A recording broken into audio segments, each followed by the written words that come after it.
Hello, I'm Elizabeth Nancy Jansen, and today is day 17 for our series of 22 Days of Truth in preparation for the book launch Bride Doll. And it's very exciting because the book launch is August 17th and we're getting closer and closer. And today's truth is I know how to set healthy boundaries. Now, this certainly wasn't the case, and it's taken me a lifetime to learn about healthy boundaries. And I don't know about you, but when I was growing up, that certainly wasn't conversation around the dinner table. I didn't even know what healthy boundaries were until, that wasn't in my normal conversation for a very long time, but now it certainly is. And it's common language now in this day and age, and it certainly is I hope in common language in our educational system. Healthy boundaries in our in our hopefully elementary schools and secondary school education, and certainly in social sciences in colleges and universities, and certainly in our social language, and certainly in our relationships in this day and age. But when I was growing up, this was not the case. Now, when we go into the book Bride Doll, which I'm very excited that the book launch is finally happening, and as you know, this has been like birthing a baby, and it's now coming into the final phases, and it's actually going to happen. And it's just so exciting for me, and thank you for coming along on this journey. But if we get into the book,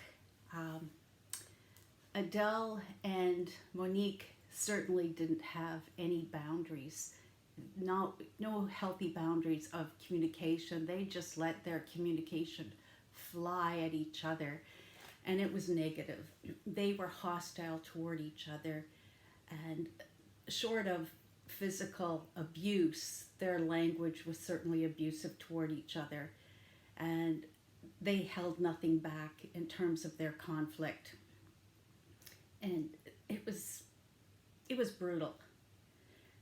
And when we look at Monique and Flynn, had they established healthy boundaries in terms of their prior to marriage, in terms of if they had discussed what they wanted in terms of being partners in their married life, and what they wanted in terms of their expectations, what they wanted their marital interactions as partners to look like, how they wanted their partnership to flow in terms of daily living. But they didn't really have a plan. They wanted to be husband and wife, that was their plan, but not much beyond that. So they didn't have any real discussion. And that was the problem, because they didn't have any boundaries of, had Flynn said to Monique, this is what I would like it to look like, in terms of how I'd like our children to be raised, had this kind of conversation, had discussion beforehand, then Monique would have said, that's not what I would like it to look like. Then they would have had chance to negotiate it. So you can see how that didn't happen in the story. Now, the same thing with Naya and Simon. There was no negotiation in terms of how that was to unfold, other than Naya was living her saran wrap type of life, and that's well articulated in the narrative of the book, in the narration of the book. And so you can see how there was no healthy boundary. You could clearly see that Simon had no respect for Naya, and Naya did not set healthy boundaries. And so the emotional abuse, the verbal abuse, and actually the physical abuse happened. So that was not a good thing. And so, obviously. And then with Fernando, the the healthy boundaries were not clear. Again, so Naya hadn't really established very clearly with Fernando as well. So, Fernando, these are my expectations for you as a partner. I need you to team up in this situation, given that now we have an autistic child. This is what I need. And being that she just resorted to alcohol, clearly he wasn't following through with anything, and it was just easier to resort to alcohol because he clearly detached, despite whether she had defined her boundaries or whether he wasn't paying attention. That's for the reader to interpret.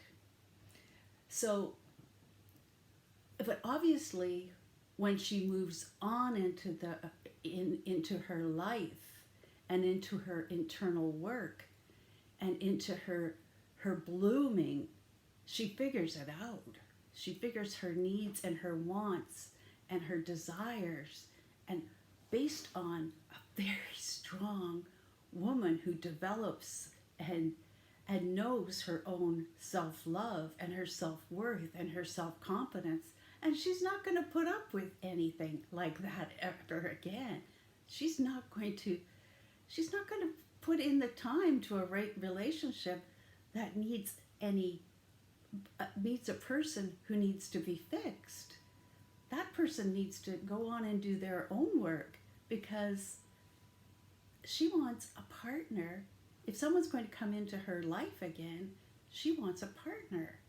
And I guess you could see the reflection coming back into Naya floating into Elizabeth Nancy, because the author doesn't flow too far from the main character. I guess you're figuring that out by now. And I've had a lot of fun writing this book, especially the latter part of it, because you could see the flow of the life journey really does blossom. And yes, the book is fiction,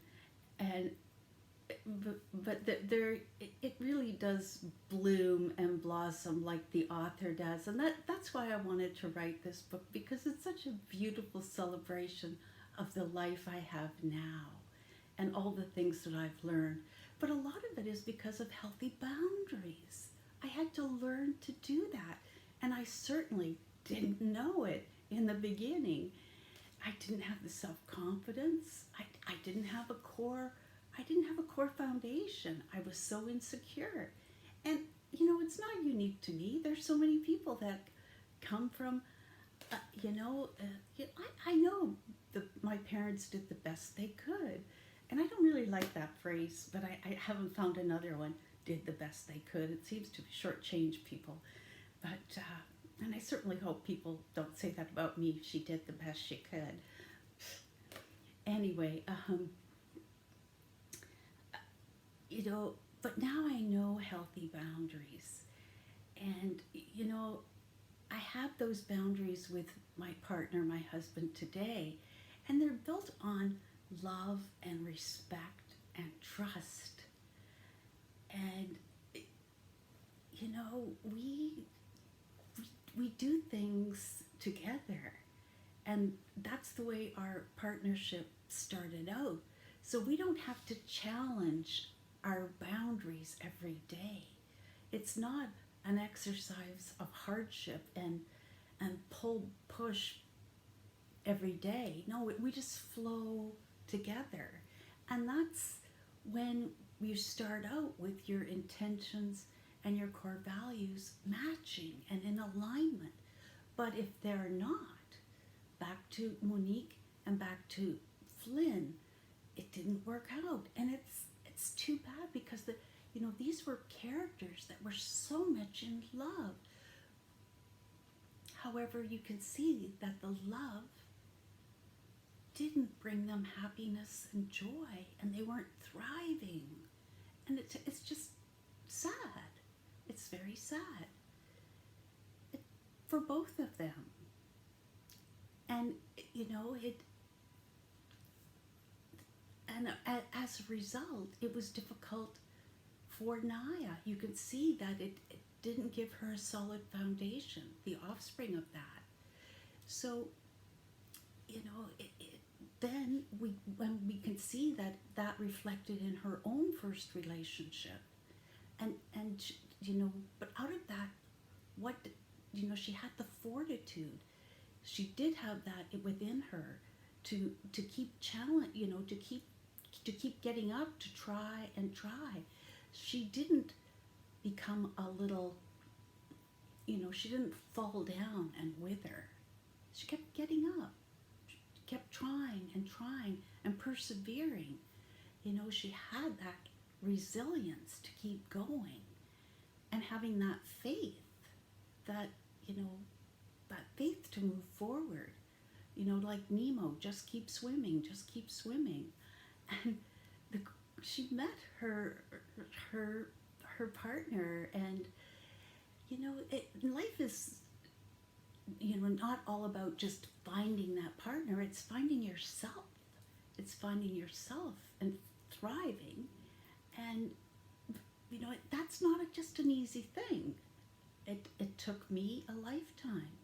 And that's why I wanted to write this book and to celebrate it. And now I have someone to celebrate life with. I have an amazing partner. And I have it with my children. And it's a beautiful, beautiful thing. And setting boundaries and knowing, and I have those boundaries with my children, and they have them with me as well.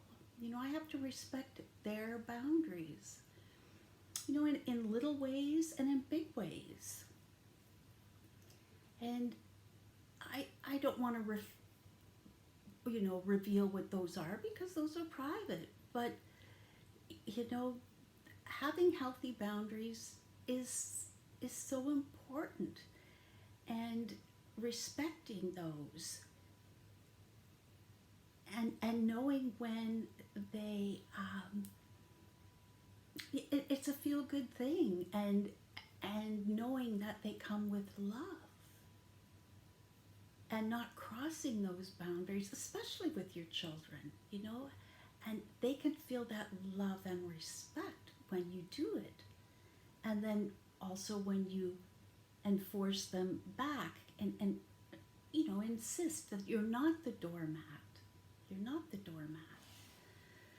So, in giving another example, so my parents have passed, and I will give an example. So, my mother, who's now passed, when I had my first daughter, she had no confidence in breastfeeding.